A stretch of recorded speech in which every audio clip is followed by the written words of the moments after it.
Welcome to the Dibley Diaries for this week. I feel that I am kind of filming this in the calm before the storm, ready for Sunday. We'll see if we do actually get snow here on Saturday night and Sunday during the day. But before then, I want to think about Epiphany, which is what we're thinking about this weekend, and in particular the journey of the Magi. In the Rural Challenge for this week, I want to think about what it means when we ask people if they can travel from one village to another to gather for worship together. And this has been a challenge for almost every benefice that I've worked in.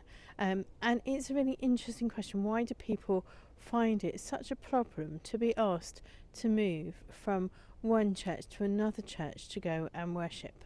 One of the issues is that people feel that things are being taken away from them as a village if they're not having a church service in the village that they would expect, where they normally worship, to go to another one, and this can lead to just grumpiness. Well, if it's not in my village, then why should I bother going? And I think there isn't really a theological understanding for people. So when you say to people, why won't you travel to meet with other people? I don't think they would say, well, actually, I believe God only lives in my village church. But it's a question if anyone's brave enough to ask those who don't travel. There are lots of different reasons why people don't travel. Unfamiliarity of other buildings, not feeling that they necessarily be welcomed in another place. There are issues in rural places with parking. I know that seems tricky and unusual, but it really is a problem in many villages. And sometimes the extra time that travelling to a church in a different village and then coming back, that might impact on people's lives in a way that we don't see. But I think we do need to struggle and question this opinion of people. Do you really believe that you can only meet God in your village, or do you think there could be some advantage for us all being able to travel and meet together in a bigger group? We need to be actually asking those questions, both of communities and of individuals.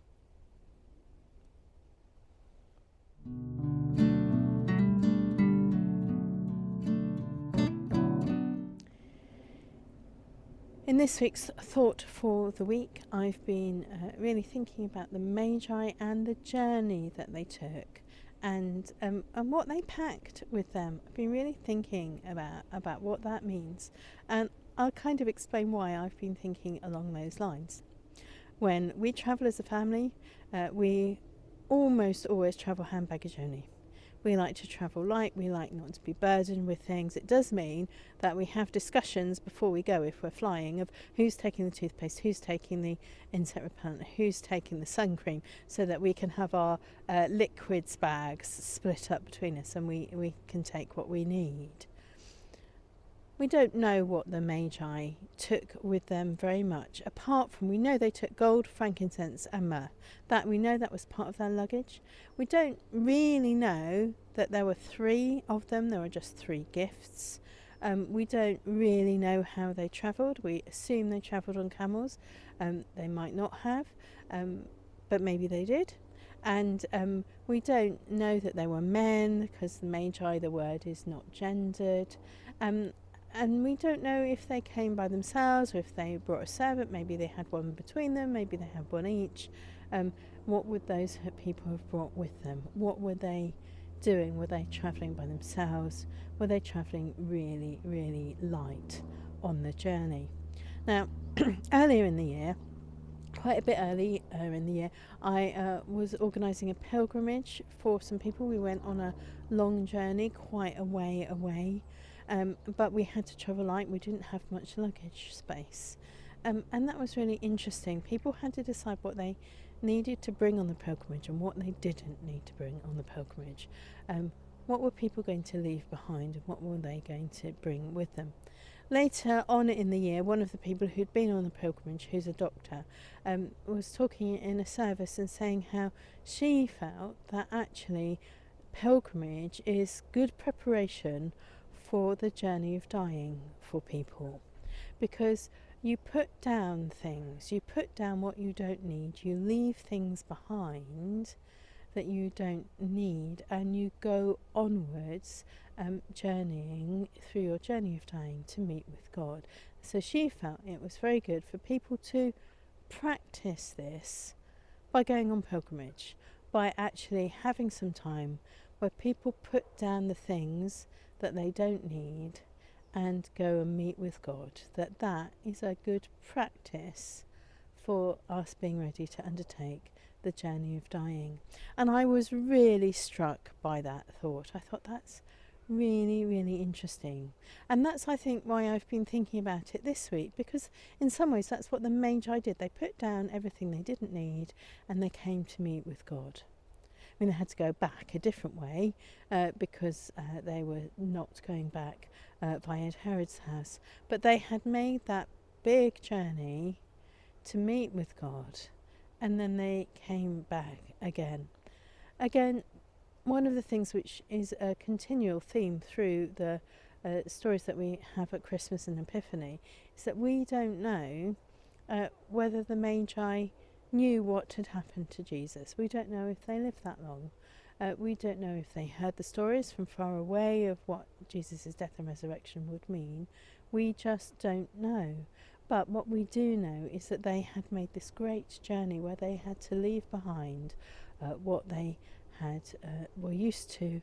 They had to travel light and go, and when they went to meet God and then they went back again, they had changed in that journey, and they had met God in that way.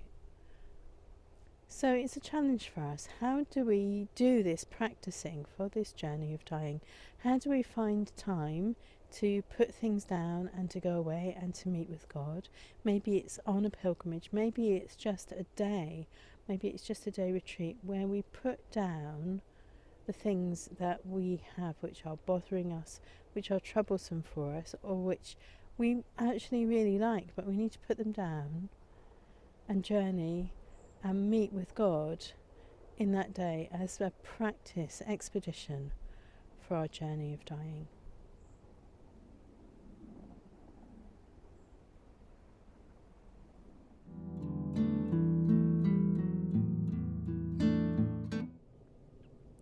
The Dibley moment of the week this week is about a village where I once used to live, and someone who lived near the village but not in the village. They would have to drive into the village.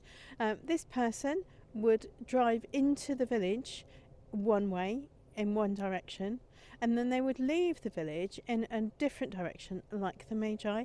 It was explained to me that this meant, because this person wasn't a confident driver, that it meant that they only had to turn left on the journey in, and they only had to turn left on the journey home. So they would drive into the village one way and drive home the other way, so that it was an easier drive for them. Well, that's it for the Dibley Diaries for this week. I pray that you and your village, however large or small, have a really blessed week where you all, like the Magi, can meet with Jesus.